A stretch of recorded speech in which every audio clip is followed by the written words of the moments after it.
Hello everybody, I hope you've been doing good in this extremely testing times of the COVID pandemic.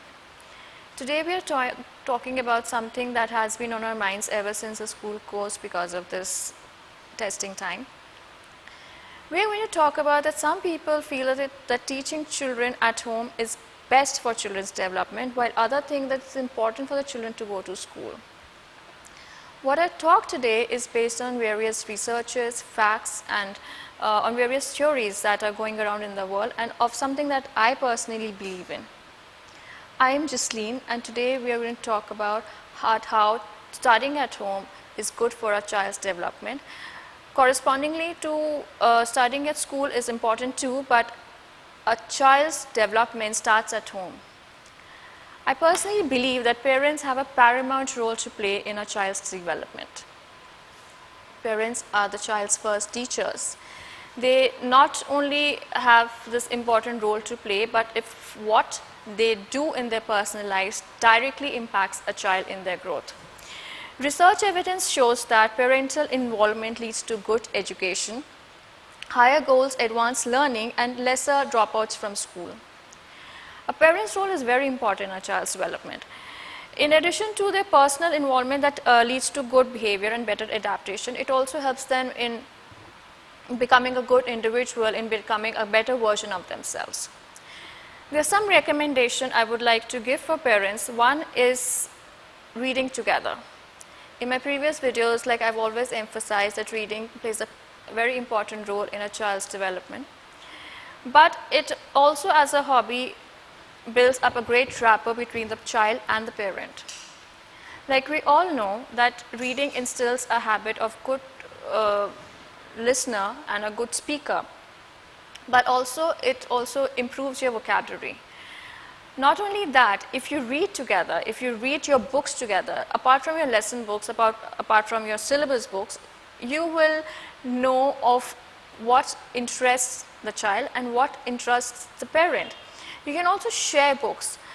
I do understand that during this extremely unprecedented times, it's not easier to go to the physical libraries, but we have access to numerous libraries and numerous e-books on apps like Audible and Kindle, books, etc. So you can always have access to them. When you share books, you would know that how a person thinks or how a person feels or what interests them.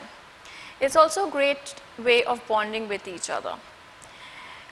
You can read books to each other and then exchange your books. That's one thing. Second, that when you read your children their lesson books, it will make the child understand better, because that connection with the parent is much stronger than they have it at school with different teachers, because you have been raising your child from day one. Second is to have a congenial atmosphere. When we say a congenial atmosphere, which means that the parents should ensure that they do not have any kinds of heated conversation, arguments, or any unhealthy or unpleasant conversations in front of the children. As parents, it's a duty of both mother and father to ensure that they give the child a pleasant and a nice environment. You should fix your heated conversations or anything that's not so pleasant to talk to our children to your own bedroom or to a space where you don't have children around.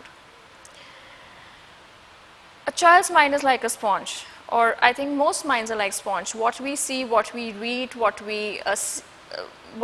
drives us around is what we absorb, or what individual we are and we become. If you feed them good thoughts, you get a good person. If you infuse happy thoughts, you get a happy person. If you infuse negative thoughts, if you infuse argumentative thoughts, you get a person who is confused, who is always in a bad mood or is always irritable. So try to give your child, when he or she is growing up, a congenial environment. Third is overseeing your child.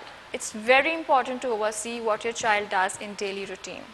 The games they play, the time they involve in watching screens, or what they're watching, or what they're trying to play.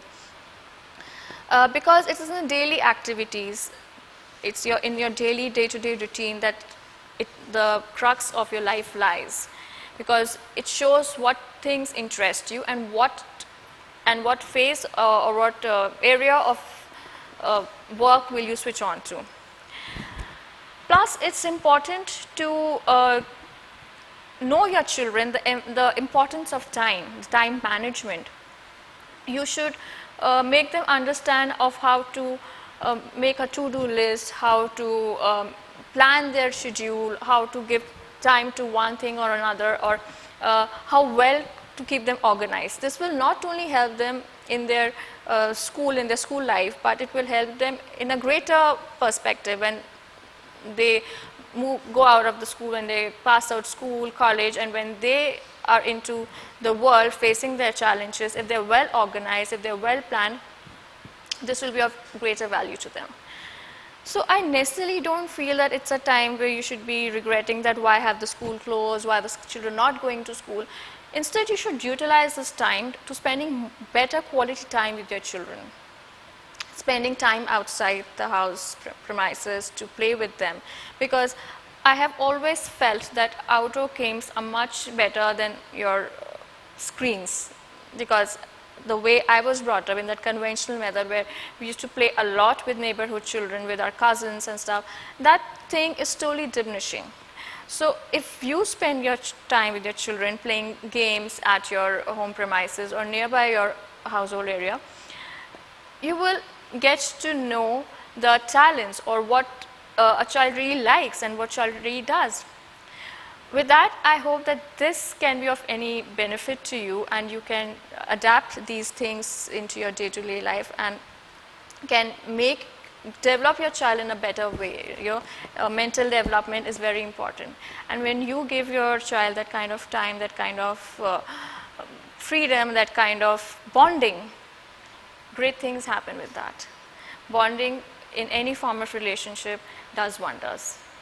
With that, I hope you keep happy, healthy, and safe. For the betterment of your lives, stay healthy and stay safe. Until next time, bye.